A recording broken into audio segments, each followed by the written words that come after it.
Hello, Martin. Welcome to episode 37 of Illuminating Rounds 2021. How you doing? Happy New Year. Happy New Year to you and Happy New Year to everybody. Yeah, brilliant. I'm doing very well. Yeah, we're all sorts going on here. Exciting times. Yeah. And obviously we talked about our Christmas presents for ASL. So how many ASL related Christmas presents did you get? I got some. I think the best present I got was some socks with the days of the week on them, and I might wear them when I'm playing ASL, perhaps. Okay. Randomly at some point in the future. Yep, That's the closest I got, I'm afraid. How about you? Did you get anything ASL related? Very, very similar. I got some slippers. I got a new chair that I'm sitting in. Don't you love just being a middle-aged man? I know. We are living the dream. Living the dream. Now we promised to do, and we're still doing it. I know we're still looking at this. The best ASL furniture that we're going to do very soon. I was sent a picture of this dice tower, putting it on the screen right now, which is a fascinating dice tower. Martin, I know you want one of these for next Christmas. Absolutely. You can't see what I'm looking at. But yeah, I'm going to show you a picture in a second. It's okay. The dice towers that are in the shape of a mortar, the US mortars, and they look very good. So I'm going to put the details of how you can potentially get hold of someone. I don't necessarily know if he wants his email address all out on YouTube, even though it'll obviously no doubt result in many sales. But anyway, pictures are cool. This is a cool idea for your loved ones for Christmas next year, and so I'm loving the idea. I think he should do the different nationalities. Italian mortar, a British mortar, Russian mortar. Yeah. I can do like the big ones and the little ones. It's just those international travel awkward moments through TSA style airport checks. Wow. Yeah, I suppose. Are they actual size or no? I think they're scaled down a little bit. Yeah. I don't doubt. I'm sure someone somewhere has made up a dice tower with a real mortar tube. And we should maybe turn the idea around. So instead of like dropping the dice into it, you load them in with some sort of a detonator or something and fire them out. And catch them in a huge bowl or something like that. In another state next door. We have to thank our new patrons. So we have Owen Edwards. Welcome and thank you very much for joining up. Now Owen, I think, is on the lookout for training scenarios, which is a nice intro to our update. So we have all 4 training scenarios. So we're not going to do a Patreon draw this week because we are giving away those 4 scenarios to all patrons. So if you go to patreon.com/ASL Scenario Archive, patrons can download those for free. Thank you guys for your support. These scenarios, I'm going to say this again, they are not supposed to be 100% balanced. It's not about that. These are bite-sized scenarios that, Martin, you are going to be playing through in your teacherly style. That's the plan, and that is the idea exactly. It's literally an opportunity to walk somebody through, in some ways, quite a simple scenario that kind of illustrates some of the rules. Right. It illustrates all of the rules, really. Yeah. And then if somebody wanted to, they could download the scenario and they could play it through themselves. They could even play it through, while they're watching me, perhaps. But I think playing it through either alone when you're learning the rules, or perhaps with a like-minded friend would be the best thing to do. Right. They all look fun, I have to say. I think they all look quite fun. Yeah. I keep saying this, there are not enough small bite-sized scenarios that people can just experiment with in ASL. It always is about just, a big effort, a big commitment of time. And these ones are not like that. So we've got the Russians against Hungarians in a tank battle. We've got Australians against Japanese on an island. And we've got your mortar battle. My one, there's a mortar battle. There is a gun. There's an anti-tank gun, but there are no tanks. But there's an anti-tank gun can be used in an anti-infantry role. Yep. And there is the possibility of a human wave. Oh. So if somebody wants to go that far and have a little go at a human wave, and one is illustrated. Excellent. Human wave is illustrated when the video comes out. That's exciting. So, okay, you're gonna get. No doubt there are rules mistakes made. We know this in every game. Don't sweat it. We know that Toby makes mistakes, and we're gonna watch Toby's game today. Toby is, I think, he's the best player, obviously in the UK. I think, is probably undisputed, but there's a couple of guys that are fairly close to his ability. Toby makes mistakes on rules. Toby is not infallible. Toby is fallible. Is that right? Toby is fallible. Be careful with an English teacher. But it just goes to show that you can be a fantastically good player and not necessarily know every rule. But that doesn't mean to say that I don't want people to post when they spot those mistakes, because that's certainly useful when other people are coming to have a look at the vids. And there were a few mistakes in the last one. A few people pointed things out, and that's absolutely great. And it was great that they were pointed out. Yeah, exactly. Spirit of feedback and all that. So good stuff. Absolutely. Okay, so look out for those. And if people enjoy those and everything, then we may do some more, and who knows? We'll see how that goes. Okay, good stuff. All right, so today we're going to talk about the Bocage scenario that we played against Toby. We played Tired and Unsupported. We're also going to talk about our top 5 scenarios of the year. It's obviously been a crazy year. It's been a difficult year. If we take out the human tragedy element of this, which is pretty severe, then it's actually been a pretty good year. I mean, I've got a lot of ASL in. We've had some fun doing this. We've had a good time. I think so. I know that a lot of people are struggling with lockdowns, and we're obviously on a much stricter lockdown right now for another 6 weeks. But if you do have a vassal opponent that you can jump into, I've met loads of new players. The Illuminating Rounds tournament was great fun. So in the spirit of it wasn't such a bad year, obviously with with everything said and done, and people obviously have lost loved ones. As far as ASL is concerned, and the Illuminating Rounds, and we've had a good time. All right, good stuff. So okay, right. So before we get on to Toby stuff, let's talk about our top 5s. Okay, so top 5 scenarios there, Martin. You want to go first? I think we've both got the same number 1, which is good. So we can. Okay. We can I thought you were going to say it then. I thought you were going to spoil the suspense. Yes. So my number 1. No. My number 5 then is Ham and Jam from Pegasus Bridge. Right.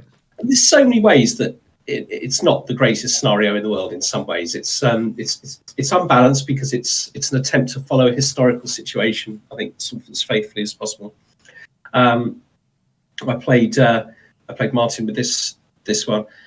But I just love this scenario. I just think it's a lot of fun. I love how it is historical. This is one where the British gliders land on the bridge in Normandy. They're the first allies, I think, with their boots on the ground, and they storm the bridge over the Caen Canal or whatever. And I've read the book. Is it what's the name of the popular American historical writer? Is it Ambrose? Yeah, Richard Ambrose. Yeah. I'm not sure if it's Richard. Stephen Ambrose? Yeah, it might be Stephen. Yes, so he wrote a book about it, didn't he, called Pegasus Bridge. I've read that, and I played the scenario, and it's brilliant. It just goes together great. And how similar is that to like the first day of the campaign? Virtually exactly the same. Right, okay. It's very similar. In terms of the order of the battle at the beginning, it's exactly the same. Okay. Yeah. Right. That's interesting. Okay, I still haven't played very much of Pegasus Bridge. I think I played with John O'Reilly, I think, once, and I just got destroyed. It was soul destroyed. He does that to me quite a lot, but it was hard work.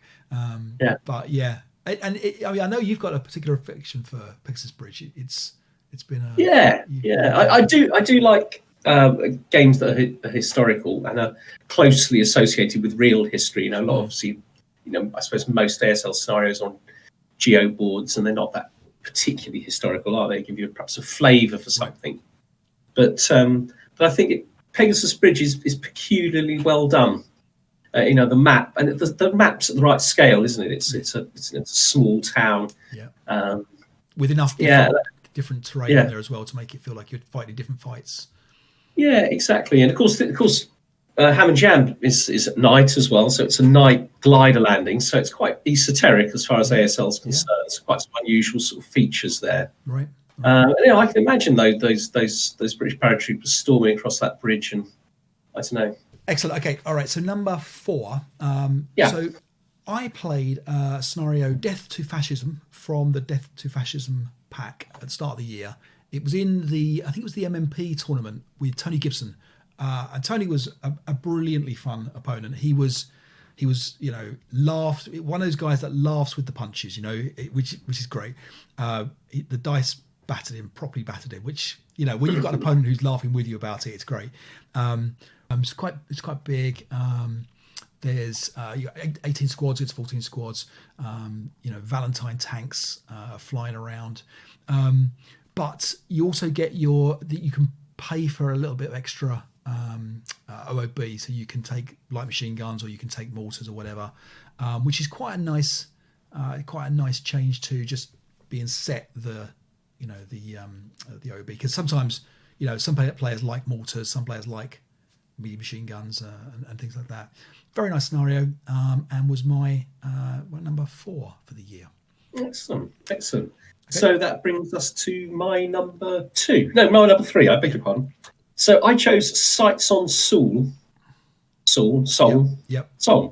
which was one of the first scenarios that we played on Illuminating rounds, and is of course the FFS. What's that now? Fight for Soul. Fight for Soul pack. That's right. I always remember it's FFS because of what FFS also stands for. So yeah, Sights on Soul was quite a meaty scenario. In fact, it's if people remember it or are aware of the scenario, it's one where you could really have it could be a 4-player game. You have 2 people on sort of the Allied side and 2 people on the kind of North Korean side. I beg your pardon, that was a terrible mistake. And the Allies are attacking, aren't they? That's right. Yeah, they've got some quite unusual sorts of units. Unusual units. What sort of the sort of American left flank, if you like, they're sort of attacking into the city of Seoul itself, and on the sort of right flank, they're attacking into sort of much more sort of rural. This big hill in the centre, isn't there? And there's separate victory conditions for both sides. The Americans get points for achieving them, and they have to have a certain number of points, don't they? Right. A certain number on each side, but a certain total. Yep. And I thought it was very different. I thought it was very varied. There was a lot going on, partly because, in a sense, it was almost like 2 games in one. So there really were 2 little battles going on in separate places. Yep. Yeah, I thought it was really interesting, and I kind of really liked the map. The Fight for Soul map, I thought was very impressive. And you know, I don't think we've not played much on it since, but you know, I'd be very, very, very up for exploring that a little bit more. Some interesting things there. Yeah, completely agreed. Good scenario.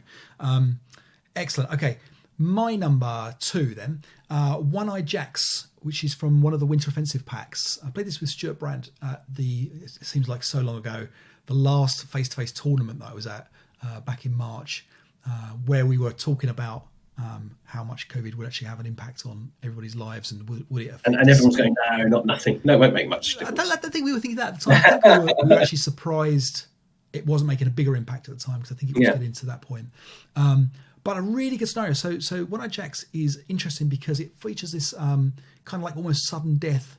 You know, you've got to take a whole bits of the pieces, or you can kind of run around the side and try and take a factory right at the back. And you've got OBA as well available.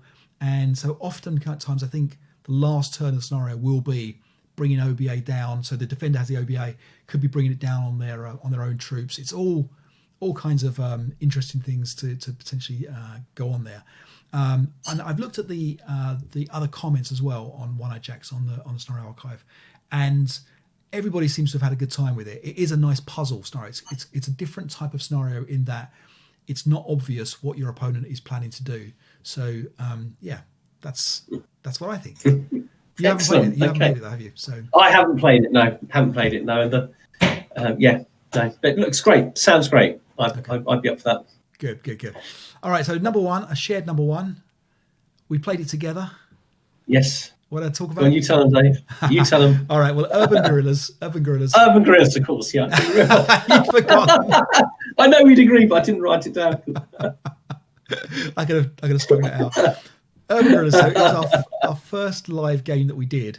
We are going to do another one. We're going to try a Twitch out as well. We're going to try streaming on Twitch. And what I'm going to see if I can do is get MMP to give us a little shout out as well, to see if we can get some interest in it. We are going to play, one of our patrons has suggested that we play one of the scenarios from Hat in Flames. So we're going to play that one. We're going to do that sometime soon. I know you've obviously got 6 weeks off. Well, I'm working from home. Yeah, I'm definitely a lot more flexible than normal. Right. Yeah. Okay. So yeah, we're going to try doing that. We're going to see how many people we can convert to the ASL religion. We're gonna get people on the Twitch bandwagon. Let's see if because Twitch is quite good for attracting a different crowd. There's a lot of gamers out there that are very keen on Twitch style play. Very fast action. This is a different speed for people. Very different animal. Yeah. So we better talk about Urban Guerrillas before we forget, though, because we talk about Twitch, which is great. I'm looking forward to that. But so what? Tell us about why we chose Urban Guerrillas. So Urban Guerrillas. And I'll tell you why. Yeah. So for me, so other than the fact that the scenario is fantastic because it has that kind of random partisan popping up, which didn't actually have a big effect, did it, in our game? Not in our game, no. The fact that it was number one for me was because it came down to a coin flip right at the end, wasn't it? A coin flip of a close combat on the last turn. It was extremely close, yeah. And you won, I think, in the last. I did, but it was, it was very, very close. Yeah. It's full of tactical decisions. We played it wrong. I think we missed out on overlay, but it didn't matter. It's not like we've played other things wrong in the past. And it's just a fun. I like those scenarios where there's like an urban style battle. You're fighting across, and it's got a bit of a bridge crossing as well going on. You've got good tank battle. I loved it. What about you? Did you like it? Yeah, no, all of that, but I think what was amazing about our game is that people had to go, and a couple of people sort of made their apologies, said, "I've got to go to work now," and things like that, and went off completely convinced that you'd won, and there was no alternative to that being the outcome, and then popped in a couple of hours later because it took a while, didn't it? Yeah.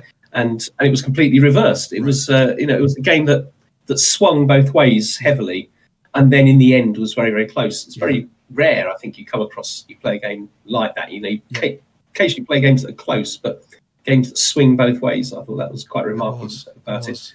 Yeah. It's got those sort of like big tanks and things like that, but it's got lots of infantry. So it's got a lot of things going for it, hasn't it, as a game? And it reminded me of the game that, well, I feel bad saying an unpronounceable name because it's quite a big city in Poland that begins with a B and then has lots and lots of letters. So please, if you are of Polish heritage, please forgive me. Right. But people might know the scenario. You're going to have to give us more of a clue than that, Martin. I can't. It's a reasonably big city in Poland with just loads and loads of letters. I'd have to look it up. I should have looked it up. Do you know what pack it's from? It's official, I think. Okay. I'm not sure. You're not. I'll find out. All right. I'll find out. All right. Well, comments below. Yeah, absolutely. In that scenario, you get randomly forces from both sides entering from both sides, all sides of the board. Okay. And there are very, very small, like weak units. In fact, it takes place before the beginning of the war. Okay. It's like the day before, and they're sort of fascist Polish are meant to be sort of rising up against to try to support the sort of German attack, I think. Okay. And it's just this wild melee. You never quite know where people are going to come from next, and it's it kind of slightly reminded me of it. The fact that you get these units popping up in Urban Guerrillas, it had a similar feel without the big tanks, stuff like that. Yeah. Okay. You've painted pictures with words, Martin, that we're all excited to. I really wish I could give you the word. I mean, it begins with a B. Okay. All right. Well. Yeah. There can't be that many scenarios that begin with a B. There's a breakout to Burrs from something, but I'm guessing it's not that. It's just one word. The name of the scenario is the name of the town. Right. Someone will know it. Someone will put a comment, and we'll all be the wiser. All right. Yeah. Okay. We had a good ASL playing year anyway, so that's absolutely despite and a lot more than in the last few years, isn't it? I mean, it's been a real sort of comeback in that respect. I think for both of us being able to play and and more to come this year. More to come. We've aligned our weekends. Life's going to be good for that. And it has only taken us, for people who don't know, it's only taken us about 8 years to get one of our ex-partners to agree. That's it. to change the weekend. We've played the long game, Martin, but we've won in the end. Okay? Well, I'm not going to say that. I'm not going to say that until we've actually got it confirmed. But I think we've got to wait. Yeah. Well, Mine did agree once and changed her mind when it came to it. So that was about 5 years ago. Yeah. Anyway, right. Okay, so moving on. Bocage. Yes. So I'm going to play Toby's top tips now from the Bocage. You like Bocage scenarios, Martin? I do. I always call it Bocage. I don't know what it is. Bocage, no. Bocage. I would be intrigued to know how it is correctly pronounced. An English version of the of the word. I'd be intrigued. Okay. Anyway, I do like Bocage. But I mean, there can be difficulties with the rules in Bocage. It's not always straightforward. In fact, just very, very recently, Martin, who teaches me an awful lot when I play him, taught me a few very, very odd things about the way the rules can work sometimes. And of course, he didn't teach me by saying, "Martin, have a look at this nifty little trick." He taught me by smashing me to pieces, obviously. But, it was, it's very interesting. It creates some very, very different situations. And I do quite enjoy, there's a few scenarios that do this, that have the Americans sort of trying to fight their way through Bocage with like sort of tanks and demolition charges and things. You've got kind of like a selection of tools, if you like, the for how to devices, fight. Or Cullen devices. Yeah, that's right. Yeah. Okay, all right. Well, let's listen to Toby's tips that he didn't tell us before the game. We've heard these. He kept that in his pocket, I think was safe to say. But let's hear what Toby has to say, and then we'll go through the game that we played. Okay, so today I'm going to look at Bocage, basically, and give my sort of top hints on both defending well with Bocage and attacking. And I suppose what I'd say to begin with is that really you need to understand the wall advantage rules and the concealment rules with regard to wall advantage and Bocage. Those are the critical things. And mostly, I suppose, Bocage, I would say, helps you retain concealment and gain concealment more.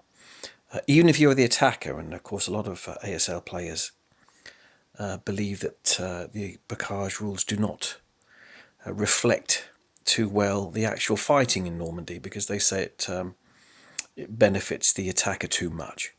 But be that as it may, the rules are the rules.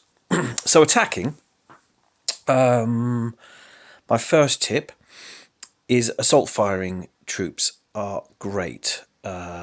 When they're rounding up and adding one to shoot. So Americans are fantastic attacking Bocage, and German 548s have a particular advantage.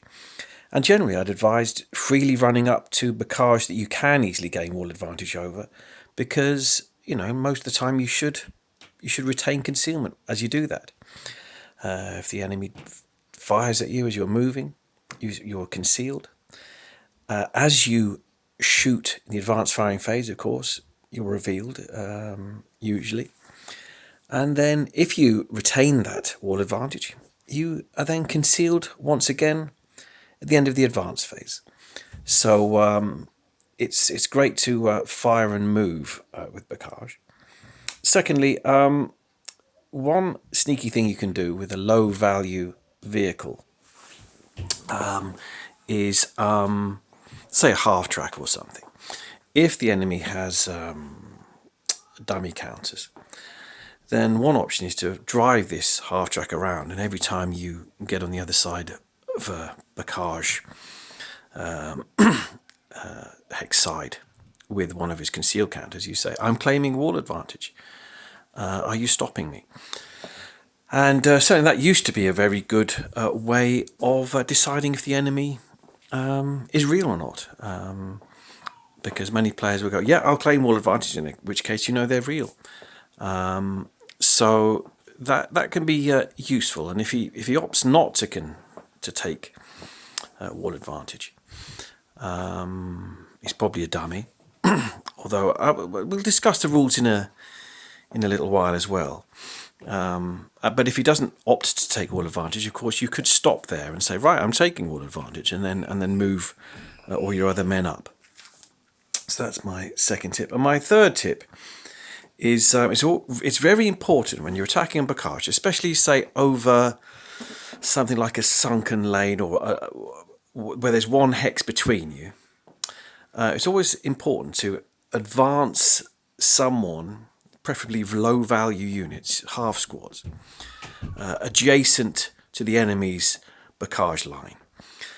Because what you will then do is make it much harder for him to skulk out of the way or redeploy. Because as soon as he moves away from that Bocage line, your little half squad, or whatever it is, can see and claim wall advantage. Of course, it doesn't mean your fire groups behind can shoot, but critically you've gained wall advantage.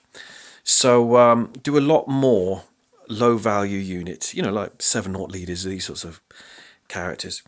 It's always wise to put the pressure on the enemy by advancing adjacent to him and seeing if he opts to retain wall advantage or not. When you're the defender, as I was saying, my rules knowledge is not perfect, but it's pretty good. My understanding is that currently in the rules, I believe that if you have a concealed unit, and it's real, and there's no other terrain in the hex, and that pesky half-track drives up adjacent to you and claims wall advantage, I believe you can opt not to take the wall advantage, thereby not giving away who's real and who's dummies. I could be wrong on that. The rules seem unclear to me, but I used to think that you couldn't. Now I believe you can, but perhaps perhaps class can weigh in on that and make a judgment. Secondly, of course, the one that a lot of people know is if there is other terrain in hex, like woods or a building, typically, you can, of course, in your prep fire phase, if you've got the wall advantage over the Bocage, you can actually prep, see what the effect is, and then almost instantaneously, immediately withdraw back into the building or woods, which makes you effectively invisible to the enemy. And then at the start of the advanced phase, my understanding is if you're still able to, you can reclaim that wall advantage and get concealment gain as well, 9 times out of 10. So that's a very nice tactic to use, and I suppose one could argue that's it's extremely powerful if it's used when it's used well. And my last tip when defending, it's a bit sort of a mirror image of the attacking one when I spoke about low value units. It's very wise to keep low value units in that Bocage line, and then if you are forced to withdraw, maybe you've got to withdraw a couple of hexes to the next Bocage line or wherever, those low value units who've got wall advantage retain it for as long as possible while all your other guys run off. So it is technically possible to have something like 6 or 7 squads with machine guns and leaders and everything, and you've got some crummy 6+1 in one hex, and a couple of hexes where you've got a conscript half squad. They retain wall advantage, and all your other men run back, and your enemy could have 10 squads on the other side of that wall, of that Bocage line. And if you've got just these little low value units holding wall advantage while you run back, he cannot see them repositioning. And if you thought it was suicide for the low value units to then move off themselves, well, I suppose that's where you sort of say, okay, well, there's stand and die then. The little half squad will prep, or it might try to just retain concealment if it's still got concealment. So always try to think, okay, if the enemy advances adjacent, how am I going to get out of this? And that's where crummy little units, spaced out, can hold the line while everyone else withdraws. And that's it. Yeah. So before we start the game, let's hear what Toby has to say about this scenario and his pre-game thoughts. So I'm defending in Tired and Unsupported, which is from, I think it's the 4th journal. And it's an interesting scenario because it was given a scenario replay treatment, I think 2 journals later, where the players were J.R. Tracy defending and Paul Sidhu attacking. And I know JR and Paul, they're both great guys and fantastic players, and I've played each of them twice, I think, either at Albany or at the Scandinavian Open in Copenhagen. My record is 1-1 against each of them. But it was interesting to think about playing this. And I maybe read the journal article ages ago, can't remember anything about it, so I haven't consulted it when doing my defence. I suppose what I've tried to do is limit my opponent's ability to just race into the forward Bocage overlays. I've attempted to put a little delay there for them and urge a little bit of caution. I haven't been too bold. On the right, my guys intend to come back into the W4 area eventually and just sort of hunker down there. And on the left, everyone intends to, eventually come back. I've used I bought the 9-2 leader. I feel that's a good idea, especially when you've got heavy machine guns around. And I've actually stacked quite a bit with the 9-2. My intention is to recombine 2 of the half squads into a squad, which makes that squad with a heavy machine gun suddenly worth 12 firepower by itself. Of course, I thereby sacrifice a sort of half squad that would normally be able to spread out somewhere else. And I've used my 7-noughts really effectively as dummies. So we'll see how the plan goes. Oh, the other thing is almost definitely I will be going for the reinforcements. It would have to be some sort of miracle for me to decide not to opt at the end of turn 1 for the reinforcements. But yeah, I intend to hunker down in W4 with the half squad and a 7-nought, and everyone else will gradually withdraw back. AA5 should be an interesting place to hold, and I should be able to hold it reasonably well as long as my opponents don't get into the sort of X6 area. That's what I'm hoping anyway. Let's see how it goes. So the scenario is obviously a Bocage scenario, France 1944. We've got the Germans who are currently defending with 6 half squads, 6 2-3-8s, a couple of heavy machine guns, a couple of medium machine guns, 10 concealment counters. They also get the option of 1 9-2 and 2 7-0s, or a 9-1, an 8-1, and an 8-0 leader. And then they have the interesting choice. At the end of turn 4, they can bring in 3 additional 5-4-8s that can enter along the top edge of the map as you look at it. Americans are attacking with 11 squads, so completely outnumbering the Germans. And unsurprisingly, you might think, this scenario is fairly balanced in favour of the Americans, which is why we're having a go at it. So we're trying to beat Toby, even though Toby is a complete underdog in this scenario. But Toby has skills that we don't have.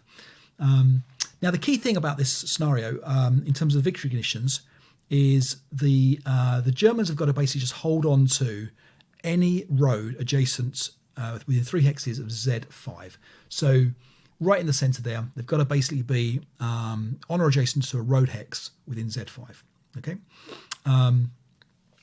so if that's the case, the Americans can't win. Otherwise, the Americans have got to win by controlling all building hexes. So basically, we've got to kick them off the roads, and we've got to get into these buildings here. So there's three buildings. And the key thing about this is whether or not the Germans are going to bring on reinforcements, because if they don't bring on reinforcements, the game is only 5.5 turns long.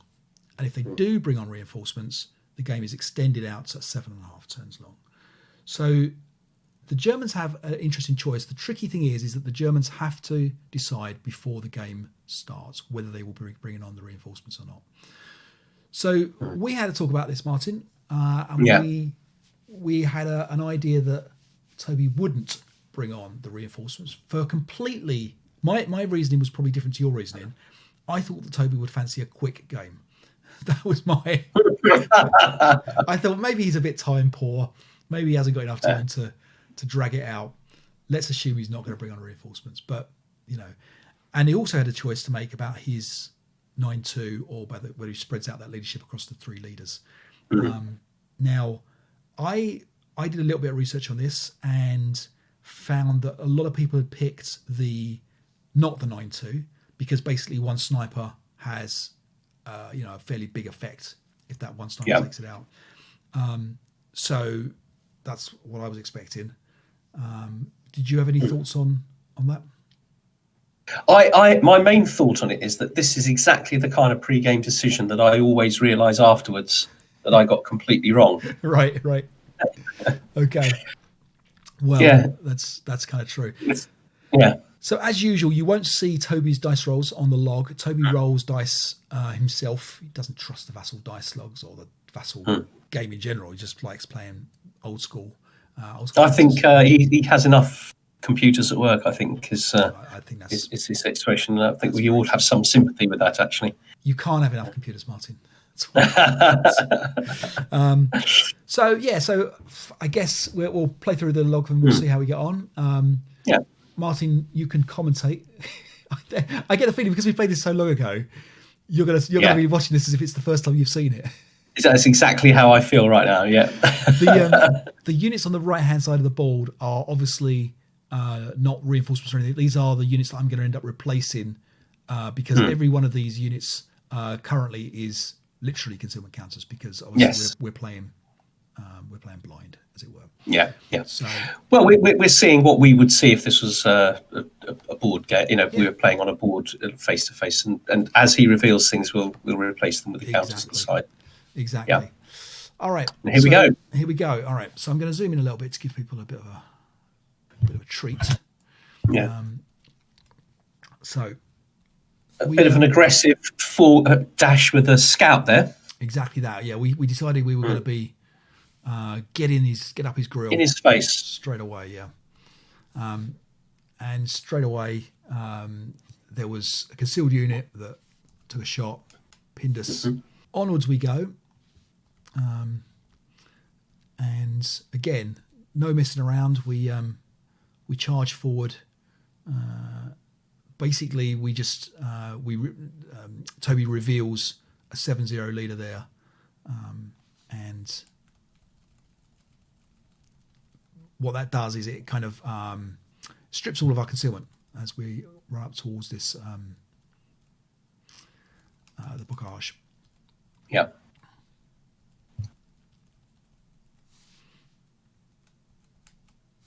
So we got a bit of a whack there, didn't we, from a heavy machine gun and the 9-2. So straight away we find out the 9-2 right in the centre of the board breaks our guy straight away. And we are kind of in a reasonable position on turn one. Reasonable. So we went for a dual flank attack. I don't know if that was wise. Any views? Yeah, I'm not sure now. It did feel a little bit like we didn't have the strength in any one place that we perhaps needed sometimes, despite our 6 firepower. Right. And perhaps we would have done better to be a bit more focused somewhere. Yeah. So but at this point, I didn't think we were doing too badly. We got into close combat. Turned out it was just a leader. Exactly. So our plan was to kind of build some fire bases up. At the start here, 5.5 turns to go effectively 6 hexes feels very easy for the Americans. So I think we didn't manage to kill that. No, which didn't no, help. it didn't go well at all. Yeah. And we'll see that the Germans start to reposition and pull back a little bit. And this is where some of Toby's sort of sneakiness comes in, really, isn't it? But we just listened to him describing how to be sneaky. That's right. He's got that rally central as well, but with a 2 morale leader, a -2 leader, actually, it's plausible to bring back some broken units, some DM units, isn't it? Yeah, exactly. He broke his heavy machine gun, which this was kind of almost. I think at this point, he's got a broken stack in AA5. He's got the broken machine gun.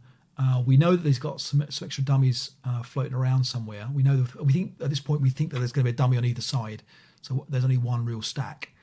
Yeah. And I honestly thought this is trivial. We're gonna win this. So I think he repairs his machine gun. I think yes, it's repaired fairly quickly. And again, we've got a Panzerschreck with a leader here. Now, this has been spoken about before. We think that a leader with a Panzerschreck can't fire this auto. Heroes can, and I think Stu caught it last time in one of our other games. So we'll have to see if that's. He can certainly carry it, can't he? But, he definitely carry it. Yeah. And that's maybe what Toby was kind of planning to do in terms of the to give a little bit of a feel for something there. So this is us deciding we've got to push and figure out which one of these is the dummy unit. Yes, So we found out quite quickly. Yeah, we did find out quite quickly. It's got the medium machine gun and everything. It did, which I wasn't expecting. I don't think we were expecting that. That's right. But at this point, I think obviously this medium machine gun cowered. And we couldn't quite get close enough to. That's right. To jump him. That's right. But he is in open ground behind the Bocage, so we can get some pretty good shots at him. Yes, that's right. So we start to get rid of some of the concealment counters, but actually just crossing this road on the right-hand side is very difficult. It looks trivial. It almost looks like just an advance, and it should be fine. So, which in fact is what we do. Yep, exactly. But we still struggled, didn't we? We still struggled. Yeah. We were hit basically on every side. And yes, everything broke on the left-hand side, didn't it? That was almost we got one pin squad left, but exactly. Disastrous. So we haven't even yet captured the building in the Y, Y sort of column. That's right. Turn 3, obviously. So we've got plenty of time still 3.5 turns to go. Bit of opportunity firing, and then we end up just jumping into people to find out what they are again. To get stripped back concealment. The heavy machine gun in a stone building with a 9-2 is tricky for the Americans to take on. Which I think is partly why we were right to be attacking from more than one direction. We want to kind of encircle that position and have people firing from all directions. But we're certainly making progress here, but we're running out of time. We're running out of time, and we're running out of troops as well. What we found was, that's true. As we know, the American troops tend to break quite quickly, and you can't rely on them to push through an attack when you're getting a bit desperate over open ground. And so this is the one. We had a big debate here, didn't we, about whether or not we will jump into close combat with this 8-1 against the half score. And my point here was that we would not win the scenario without taking this position. I thought that we had to take this medium machine gun, and we weren't likely to do it just by sitting here next to it or retreating. So my feeling was we jump into it. I know you were a little bit reticent. So we'll see how that goes. So we jump into close combat, and you roll perfect dice. Absolutely. We knock him out with a double 1 on our close combat. And then we're in the interesting position of dominating the left-hand side, but still having nothing to actually capture the Y building with. And we unfortunately broke his machine gun as well in the close combat, which Yes. we might have been able to requisition. Fire it at half strength. Yeah. Yeah, exactly. So here we go. So we push here. We know that some of these are dummies, and now Yeah. the 9-2 is jumping out of the way. He broke his machine gun again, so we have a bit more luck here for us. The mortar didn't Got the get a lot of use. heavy abandoned in the open, which is nice to see. Yep, exactly. And I think it's looking quite good for us. Yeah. I agree. So I agree.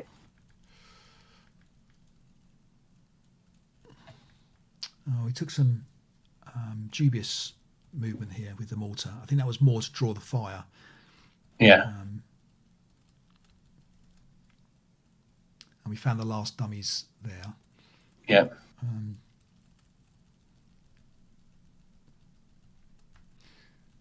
So at this point, we are feeling good. The question is now, will Toby bring on the reinforcements for turn Correct. 4? So we've either got 2 turns to basically just mop up these guys here.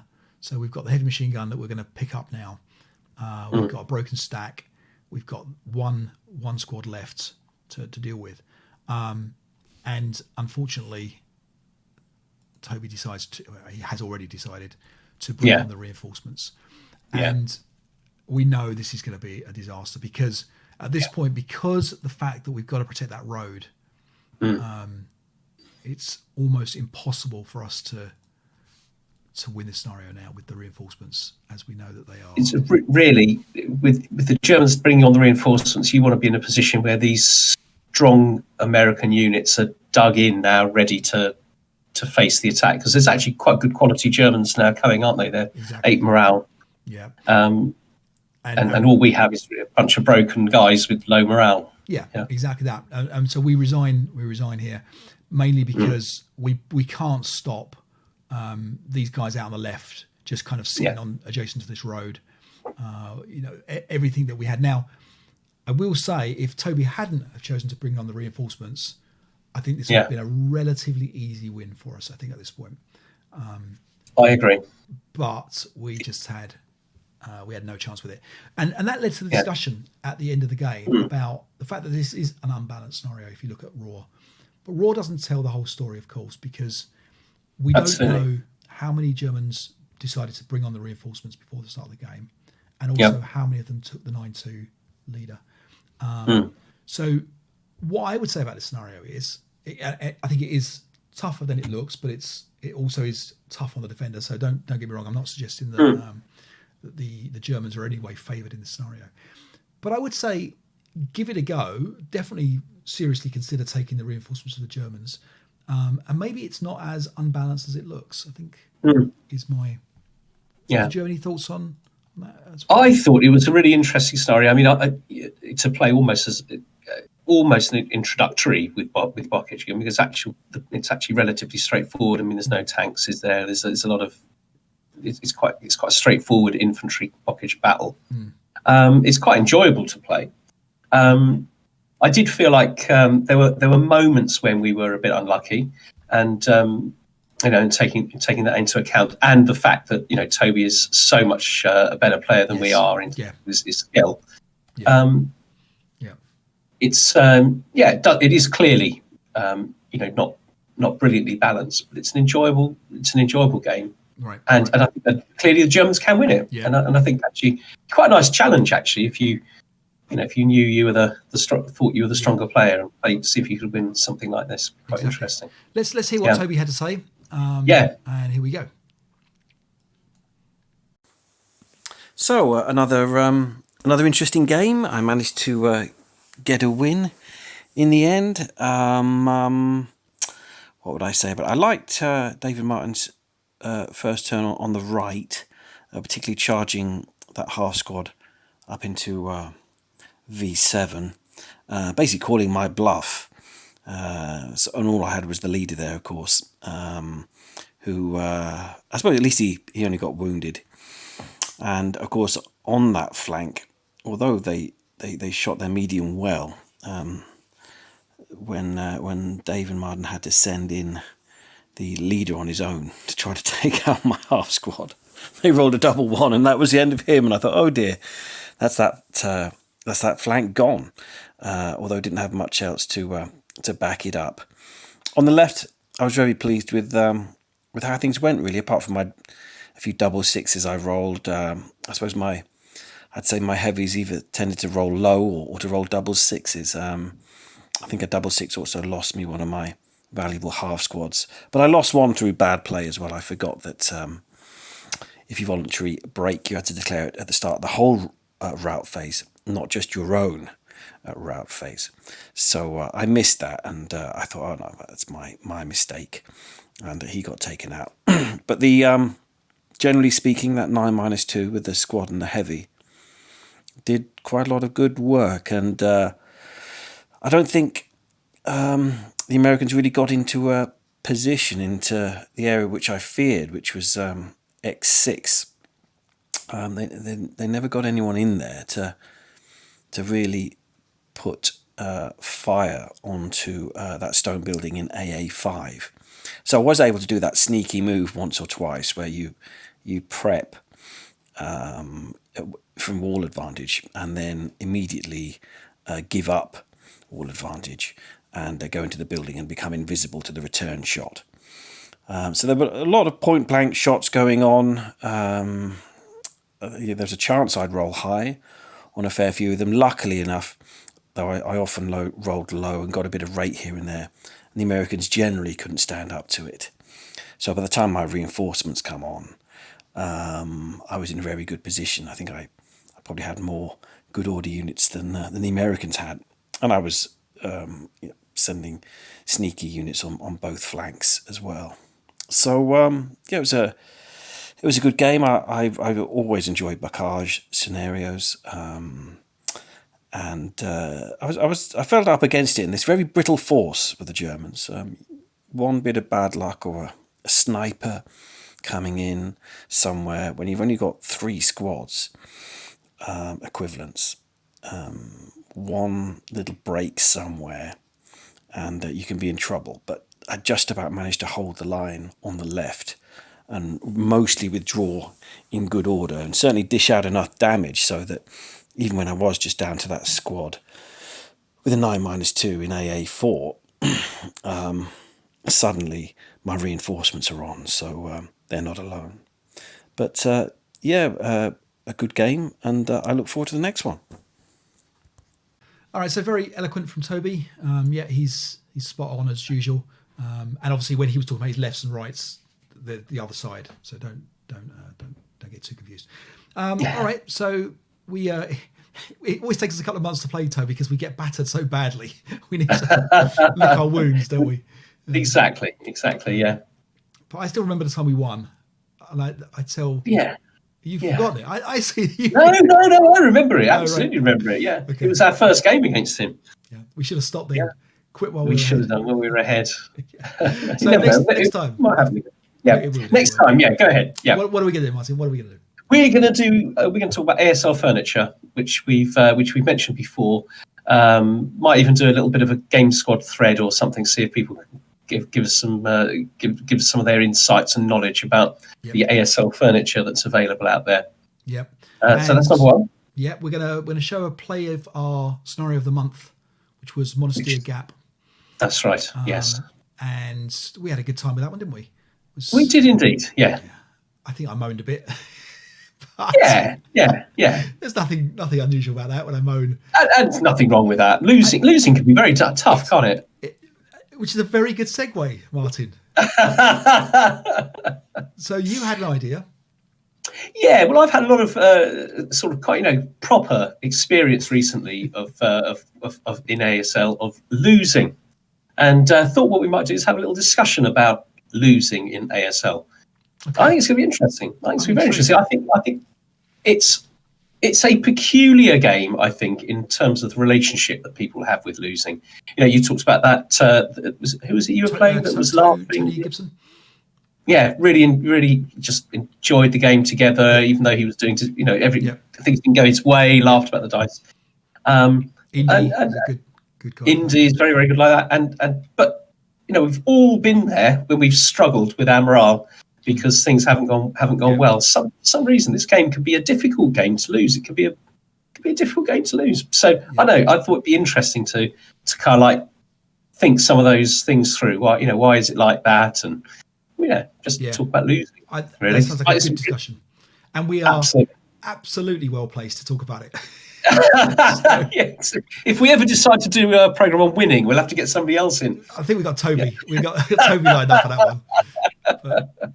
But I suppose in a way there is a element of how you win properly as well. And this isn't because I don't want to jump into next time's discussion, but it's interesting because in other games as well, there's suddenly become a little bit of a how do you accept a one game? Do you shake hands and say good game because the other person may not have thought it was a good game, and there is that kind of difficulty in you're on top of the world when you've won a difficult game, and the guy across the table isn't necessarily feeling the same way. No, and it's I always wonder a little bit about the right time to resign when you're being battered, but you are giving your opponent their moment of glory. Now, is the right thing to do say, well, you've obviously won this, let's stop there? Or is it kind to let them just bash, absolutely dominate you for another turn and get that thing they've waited for their whole ASL career? I don't know. I think it's very true. It's fascinating. You don't often get that completely one position in ASL and then get to masterfully enjoy it, with 5-1 squad advantage everywhere. And it was a bit harsh on the opponent to make them still do it. And we've been talking to Netflix, haven't we? Trying to get them to make a game about a little orphan girl. That's it. So who lives in an orphanage. So the Queen's Gambit is. So have you watched the Queen's Gambit? I have watched the Queen's Gambit now. Yeah, and I've watched it as well. And it's a great show. It's if you don't need any interest in chess to enjoy it. It's a good historical perspective on what chess was a little bit like back in the times. It's a made up story, but based on a fair number of kind of true people and true games and stuff like that. It's all kind of but the effect it's had on chess is incredible. So I read somewhere the number of people that are currently on chess.com and those kind of sites, there's Lee Chess and there's a few others, has gone up by 8 times. If you look online for chess sets to buy, they're all sold out. Nobody can buy them. It's incredible. So when Netflix picks up our story on ASL, it's got to happen. Hold on to your play nose, guys, because they're ignoring my letters at the moment. But all right, okay. Well, Martin, until next week, thank you for standing by my side as we got trounced by Toby. And we will see you all next week. You're going to be doing the training scenarios as well, aren't you?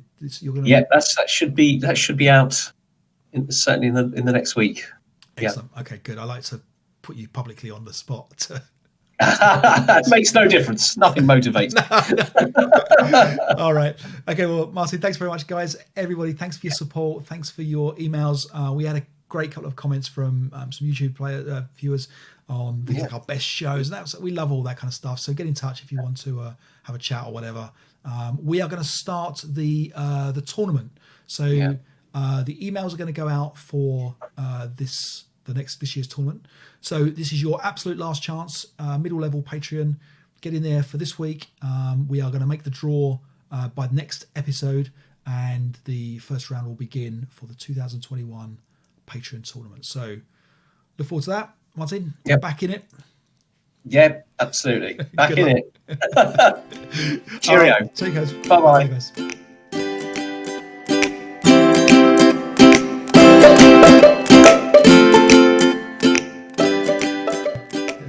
So the next couple of weeks, I guess, maybe. Yeah, exactly that. Exactly.